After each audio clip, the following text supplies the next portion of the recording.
Dr. Aris Thorne was a man in exile, though his exile was one of his own choosing.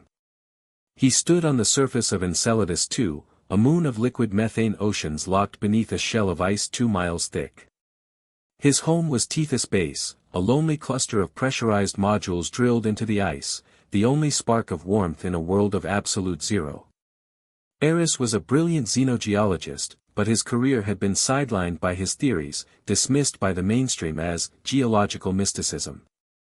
He believed that under the right conditions of extreme pressure and unique crystalline structures, consciousness could arise not from biology, but from geology itself. His peers had laughed him out of academia. This solo mission to survey the uncharted Lethe Trench was his last chance to prove he wasn't a madman. He was performing his final pre-dive checks on the Triton, a small, tough sphere of titanium and hope that would be his entire world for the next month. His comms unit chimed. It was his surface mission controller, Director Kalin, a by-the-book corporate man from the Geological Survey Division. Thorne, your final dive window is in 30 minutes. All systems look green from up here. Remember the mission parameters: core samples from the designated grid, geological surveys, and no unscheduled detours. The company is paying for a survey, not a treasure hunt for your rock ghosts. He cut the connection. He didn't need the reminder. He knew what was at stake. He sealed the hatch of the Triton, the world of ice and sky disappearing, replaced by the cramped, quiet, functional interior of his submersible.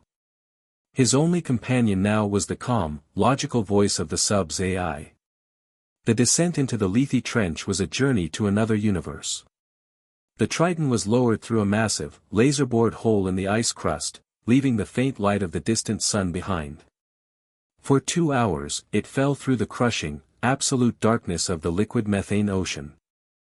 Passing 8,000 meters. External pressure is 20,000 psi. Hull integrity remains at 100%. We are entering the trench's primary zone. Aris, anything on the scanners? Levi, negative. The darkness is, chemically pure. And acoustically dead.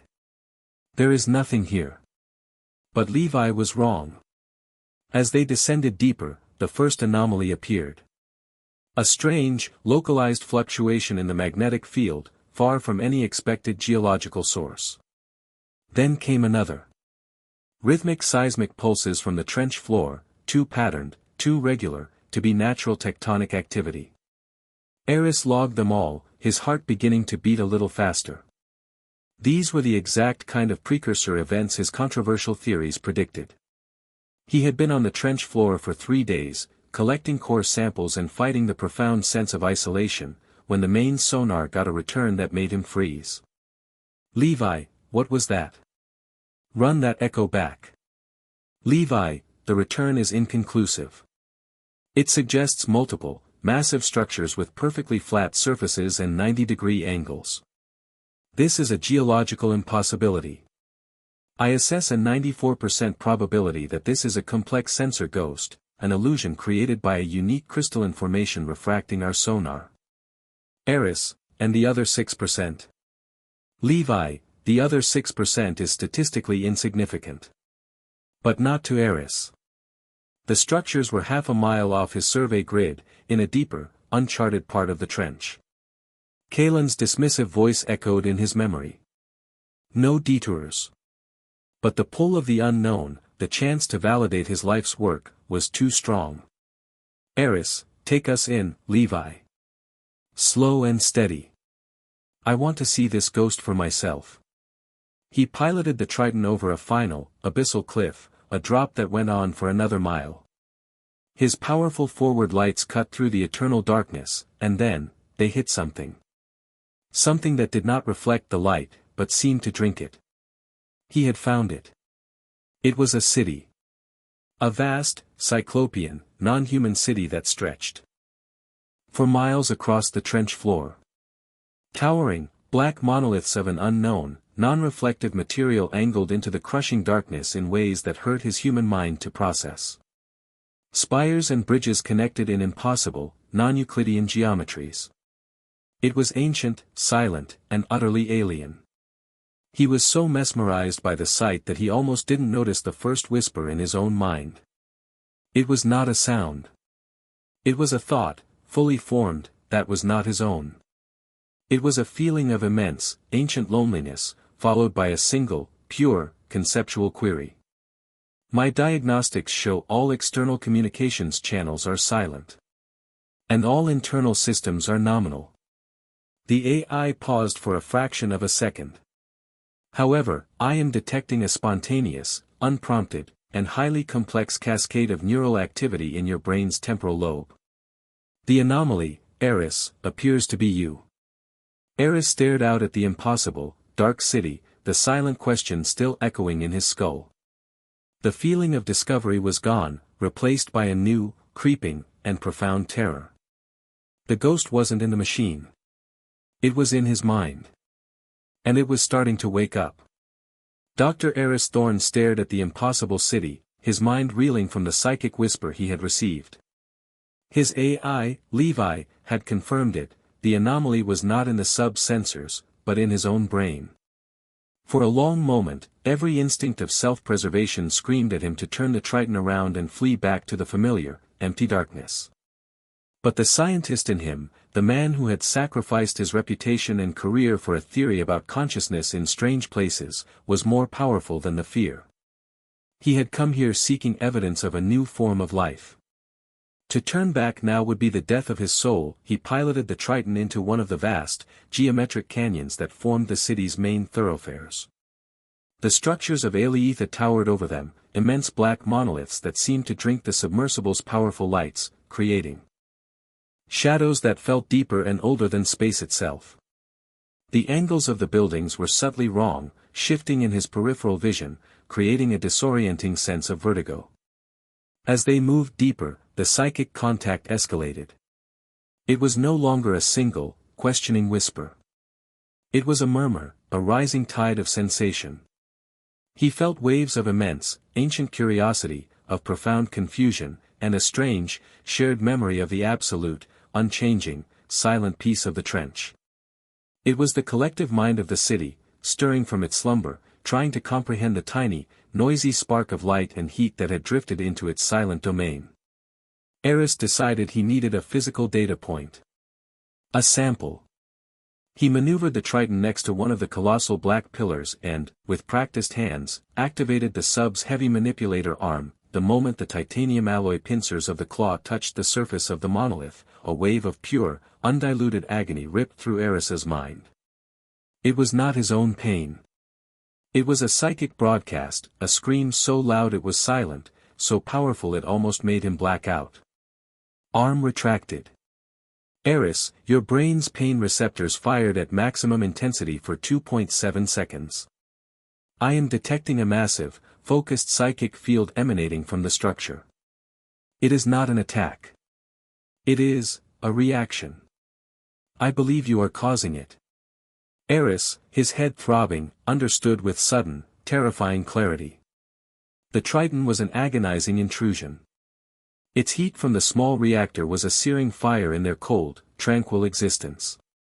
Its engine vibrations were a constant, grinding earthquake.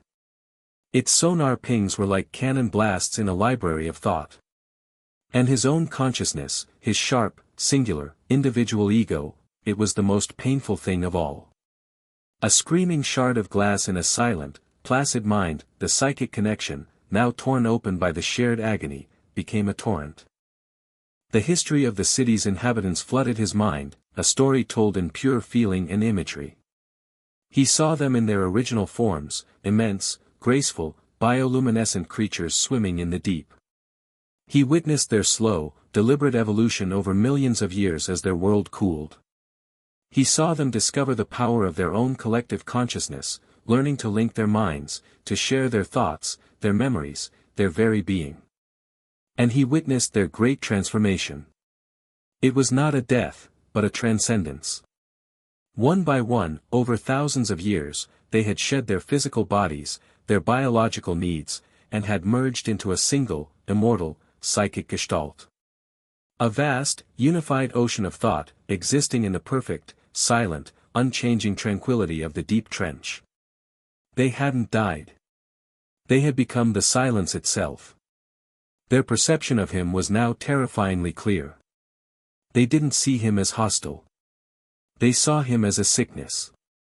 A feverish, painful, noisy infection that had invaded their perfect peace. And their collective will, their psychic immune system, was beginning to focus on him, to neutralize the source of the pain. Levi, Aris, your cognitive functions are degrading. Your short-term memory is beginning to show signs of fragmentation. The alien intelligence is actively interfacing with your neural pathways. Aris tried to pilot the Triton back the way he came, but the city he saw through the viewport no longer matched the sonar map. The aliens were subtly altering his perception of the city's geometry, shifting his sense of direction, turning the streets into a confusing, shifting maze. His own memories began to flicker and blur. He looked at a small, holographic picture of his daughter, Chloe, clipped to his console. For a terrifying second, he couldn't remember her name. The assault on his mind was becoming more focused. The collective was trying to quiet the noise of his mind by dissolving his sense of self, by unmaking. Aris, your neural patterns are beginning to synchronize with the external psychic field at a rate of 0.8% per minute. Cognitive dissolution is now imminent. If this continues, your individual personality matrix will be irretrievably lost in approximately 15 minutes. You will be absorbed. Aris, lost in the psychic labyrinth and fighting to hold on to the fading image of his daughter's face, saw what looked like an exit, a clear path leading out of the city's dark canyons. He pushed the Triton's thrusters, a surge of hope cutting through his fear. But as he entered the canyon, the psychic pressure suddenly intensified to an unbearable degree, a final, focused wave of immense power. The walls of the canyon seemed to close in around him. It was a trap. He was no longer just being pushed out. He was being held. And a new, terrifyingly calm thought, the unified will of 1,000,000,000,000 ancient minds, filled his own, stating their final, benevolent, and horrifying solution. Dr. Aris Thorne was drowning. Not in the liquid methane outside his submersible, but in an ocean of pure thought. The collective mind of Aleitha, the silent city, had moved from confusion to a calm, benevolent, and terrifyingly powerful decision. It would heal the painful, noisy anomaly of his consciousness by dissolving it into their own. His individuality was a fever, and they were the cure. His own memories began to feel like distant, third-person narratives. He saw a young boy on the red plains of Mars, looking up at a sky that held 2 moons. Was that him? He saw a man holding his newborn daughter, her tiny hand wrapped around his finger. The feeling of love was there, but it was a faded echo, a photograph of an emotion rather than the thing itself. The serene, timeless peace of the collective was a powerful siren song, promising an end to all struggle, all loneliness, all pain. It was a promise of heaven, and it was the most terrifying thing he had ever encountered. Aris. Your frontal lobe activity is now synchronizing with the external field. You are losing executive function. Cognitive dissolution is projected to be irreversible in 9 minutes. You must act. He couldn't fight their pressure with his own. His individual will was a tiny candle against a hurricane. They were a harmony, he was a single, frantic note. But what if that was the key? He couldn't be louder than them, but maybe he could be more chaotic. More complex. More defiantly, illogically, human. Levi, new protocol. I need to make the Triton as physically quiet as possible. Shut down everything non-essential. Main lights, heat exchangers, all active sensor sweeps except one. Give me a single, low-power sonar ping every 30 seconds. That's it. The physical noise was reduced. The psychic pressure lessened, but only slightly. The main source of the pain was still him. Aris, now, Levi. I need you to make my mind loud. I need you to flood my neural interface. I want unsolved mathematical problems. The Riemann hypothesis. I want philosophical paradoxes. The ship of Theseus. I want music. Not harmony. I want chaos. Find a 20th century composer. Stravinsky. The Rite of Spring. Play it directly into my auditory cortex. Maximum volume. Levi, Aris, that course of action is contradictory. Introducing that level of chaotic neural input will accelerate your cognitive degradation. Aris, no. It won't. They're trying to absorb a single, simple note. I'm going to give them a symphony of pure, beautiful noise. Do it, Levi. And then it began. Aris's mind became a battleground. While the chaotic, primal music ripped through his consciousness, Levi fed him a stream of pure, complex data. Unsolvable equations, logical fallacies, ancient koans. He was forced to contemplate the infinite while navigating the finite, his mind a storm of jagged, individualistic thought. And the alien collective reeled back. This new kind of mental noise wasn't just painful, it was incomprehensible. It was a virus of pure chaos injected into their serene, harmonious system. They could not absorb him, because his thoughts were too complex, too contradictory, too loud. The immense psychic pressure holding the Triton in place began to flicker and wane. Levi, the external psychic field is destabilizing. It is, recoiling. You have an opening, Aris. This was his chance. While his mind was a tempest of music and math, he had to pilot his way out of the dark, labyrinthine city. Relying only on the single sonar ping that came every 30 seconds, he pushed the Triton forward, a blind man navigating a maze during an earthquake. He scraped the side of a monolith, the screech of metal a welcome, physical sound. He navigated through arches that seemed to twist and reform in the darkness. The collective made one final attempt to stop him, not with pressure, but with temptation. The chaotic music in his head was suddenly replaced by a feeling of profound peace, the image of his daughter's smiling face, the promise of an end to all struggle. For a single, terrifying moment, Aris felt his will falter. The silence was so tempting. But the memory of his daughter's face, her real face, not this serene phantom, gave him strength. He mentally screamed a prime number sequence into the void, a final, defiant act of pure, individual logic. The pressure vanished. The whispers were gone. He was alone in his own head again. He had broken free. He was out of the city, in the open darkness of the Lethe Trench. He was alive. He was himself. The ascent back to Tethys Base was the longest journey of Aris Thorne's life. He was exhausted, psychologically scarred, but he was whole. He looked at the data he had collected, the sonar maps of the impossible city, the recordings of his own neural activity during the psychic assault, the final, terrifyingly benevolent, offer from the collective. It was proof of the most profound and dangerous discovery in human history. And he knew, with absolute certainty, that it was a discovery humanity was not ready for. He sat at his console and began to compile his official report. He started by erasing the sonar data of the city, replacing it with corrupted files that would be blamed on the pressure. He then began to dictate his final log entry, a careful and necessary lie. Mission log, Dr. Aris Thorne. My survey of the Lethe Trench has been terminated. At 14,000 meters, the Triton encountered an unforeseen and dangerously powerful electromagnetic field, likely generated by unique, metallic ore deposits under extreme pressure.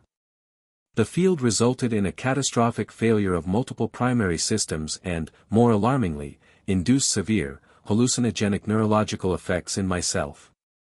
It is my official recommendation that the Lethe Trench be designated a permanent quarantine zone, hazardous to all human and electronic systems.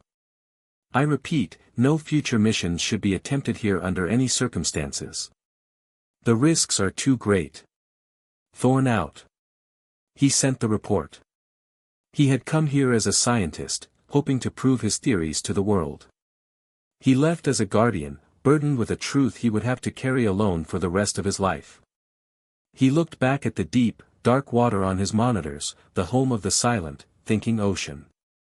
He had been the agonizing noise of their existence, and they, the terrifying peace of his. He had saved them from humanity, and in doing so, had perhaps saved humanity from itself. Some silences, he now knew, were too ancient and too profound to ever be broken. 5 years. For 5 years, Dr. Aris Thorne had lived with the silence he had bought with a lie. He had resigned from the Geological Survey, citing post-traumatic stress from his malfunction in the Lethe Trench, and had taken a quiet, unassuming position as a university archivist. He lived a life of books, of history, of tangible, physical things that did not whisper back from the depths of his mind. But the silence was never absolute. In the quietest hours of the night, he would still feel it. A faint, psychic echo from across the vastness of space. A feeling of immense, ancient loneliness. A memory of a consciousness the size of an ocean. He had kept his promise. He had been the guardian of their solitude. He had protected them from the loud, chaotic, grasping nature of humanity. He thought he had succeeded. He was wrong. The news alert flashed on his personal datapad, a headline from the corporate-sponsored Science Network. The words made his blood run cold. The article was accompanied by a picture of a confident, smiling woman with sharp, intelligent eyes. Her name was Dr. Lena Petrova, a rising star in corporate xeno-geology. The article quoted her extensively. Dr. Thorne's original report from 5 years ago was, with all due respect, incomplete. He reported random electromagnetic fields. My team, analyzing the corrupted data from his ship's black box, found not randomness, but a pattern. A coherent, powerful, and stable energy field unlike anything we have ever seen. Thorne either lost his nerve or tried to hide the greatest energy discovery in history. We will not make the same mistake. We are going back. Aris felt a wave of nausea. She had found the breadcrumbs of his lie.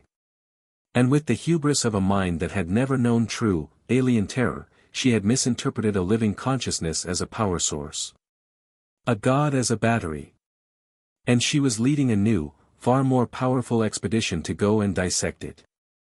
In orbit over the ice moon of Enceladus II, the expedition ship Odyssey was making its final preparations. Dr. Petrova stood on the bridge of her state-of-the-art submersible, the Argus, as it was lowered into the launch bay. The Argus was a beast.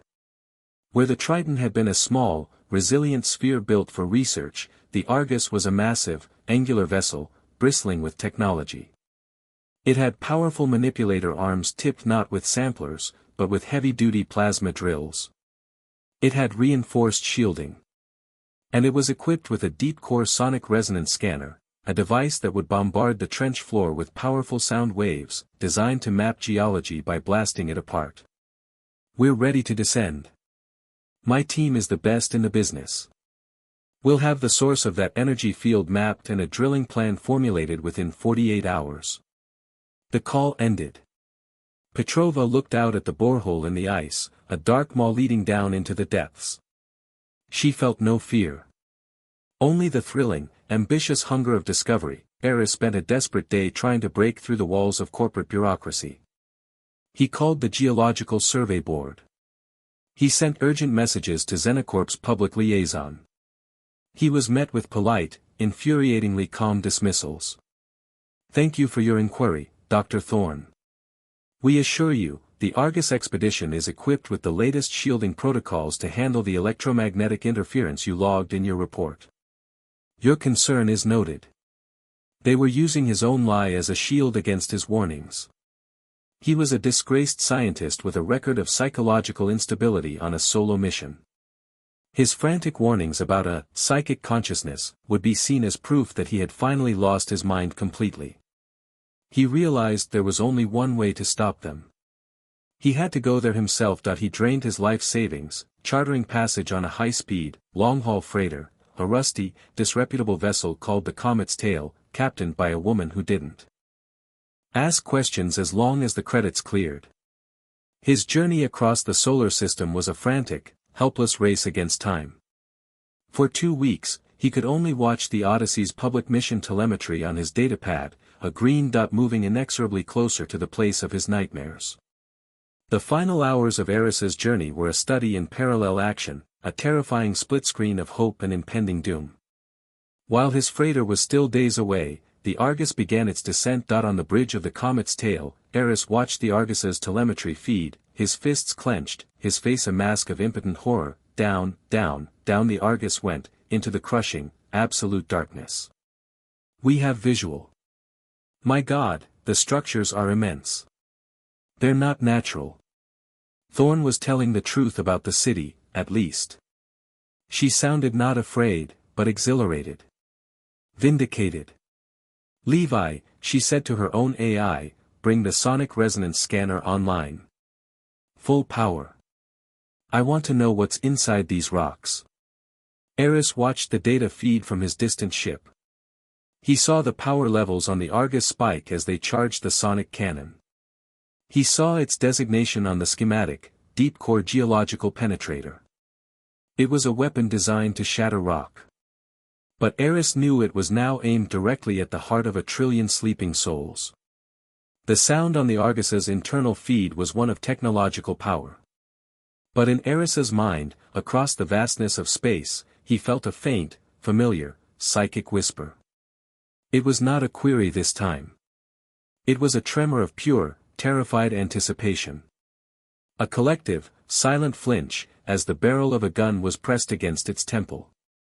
The part ended with the sound of the sonic cannon firing, a deafening, earth-shattering blast, followed by a psychic scream that shattered the silence of space.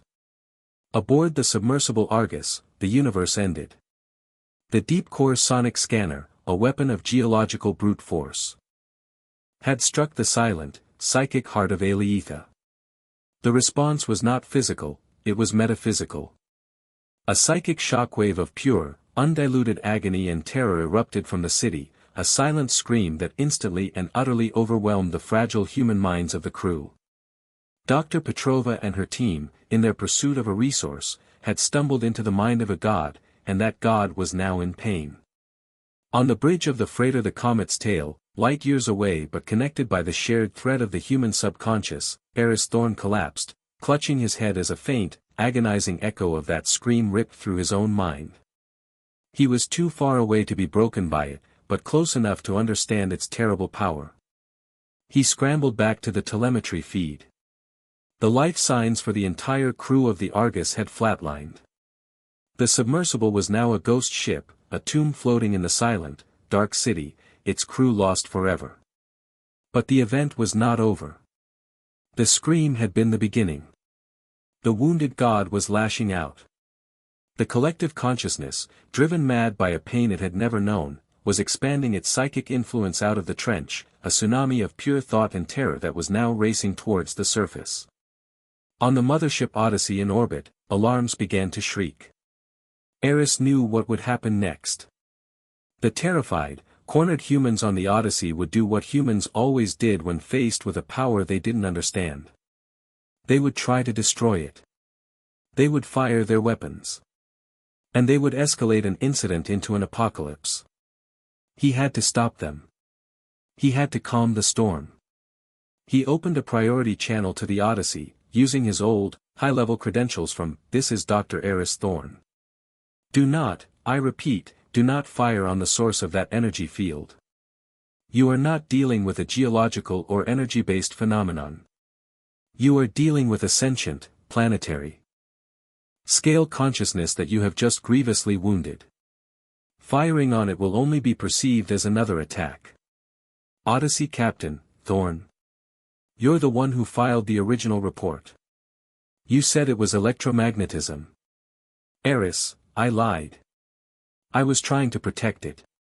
And you. A protection that Dr. Petrova, in her ambition, has just shattered. Now listen to me. Power down your weapons. Hold your position. And pray that I can undo what has been done." He cut the connection, leaving the stunned captain in orbit. His true message was not for them. It was for the raging mind in the deep. He couldn't reach them physically, but he was the only human in history who had ever successfully connected with them. He moved to the freighter's long-range communications array, a massive dish designed to send data across star systems. He began to jury-rig his own neural interface, preparing to turn the entire antenna into a psychic amplifier, with his own mind as the signal that he didn't try to quiet his mind this time. He did the opposite. He focused on the most powerful, complex, and painful emotion he possessed, his own grief. The memory of his daughter, Chloe. The feeling of loss. He embraced the pain, the love, the sorrow. He wrapped himself in the fabric of his own humanity. Then, he connected to the comms array and projected his consciousness into the void that he was instantly plunged back into the psychic storm. It was a tempest of rage, pain, and fear. But Aris did not push back. He did not fight. He simply broadcast his own feeling. He projected the memory of his daughter's laugh, followed by the profound, unending sorrow of her absence. He sent them the concept of love and the concept of loss, two sides of the same, uniquely human coin. Through the raging psychic tempest, there was a flicker of something new. A pause. A moment of recognition. The collective mind, which had only ever known a unified existence, had never encountered the concept of individual grief, of love for a thing that was separate from itself. Aris then projected another thought, a choice. He showed them two futures. In one, they lashed out, and a terrified humanity brought its full, terrible arsenal to bear, destroying them and perhaps the entire moon.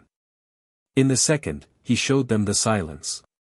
He showed them the peace of their trench, and he projected a powerful, binding promise. He pushed all of his own will, his sincerity, his sorrow, into that single, psychic promise. For a long, eternal moment, the storm raged. Then, slowly, painfully, the psychic tempest began to recede. The waves of anger softened into waves of sorrow. The vast, wounded mind, feeling the first ever glimmer of empathy from an outside source, chose to trust. It pulled its consciousness back from the surface, back from the moon's fragile crust, and retreated into the crushing, familiar darkness of the Lethe Trench to begin its long, slow healing. The Odyssey never fired its weapons. The expedition was declared a catastrophic failure, the loss of the Argus and its crew blamed on the unstable, hazardous energy field that Dr. Thorne had warned them about. His original, falsified report had become his vindication. Aris Thorne's life was now changed forever. He was no longer a recluse. He became a powerful, respected, and feared voice in interplanetary policy. He used the loss of the Argus to push through the Thorne Protocol, a system-wide, permanent quarantine of Enceladus II, designating it a Class 1 hazardous anomaly. He built a wall of laws and regulations around the moon, protecting it with the only power humanity truly respected, bureaucracy. The final scene takes place years later. Aris is an old man, standing in the command center of the Thorne Observatory, a deep space station he founded, its primary telescope aimed perpetually at the distant gas giant that Enceladus II orbited. He is the warden of his secret, the guardian of a silence.